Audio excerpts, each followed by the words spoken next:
Bir narsani yaxshilab bilib oling. U otasini uyida och emas edi, siz uni to'ydiradigan.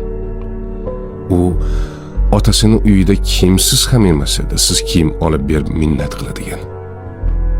U otasini uyida malikalardek edi. U otasini uyida siz aytgandek kasalmand ham emas edi. Siz boshing kasaldan chiqmaydi deb nomlaydigan. U otasini uyida kiyimsiz ham emas edi. Siz kiyim olib berib minnat qiladigan. Hammasidan kechib sizning yoningizga keldimi? Ayolingizni qadrlang. Ayol Allohning omonati.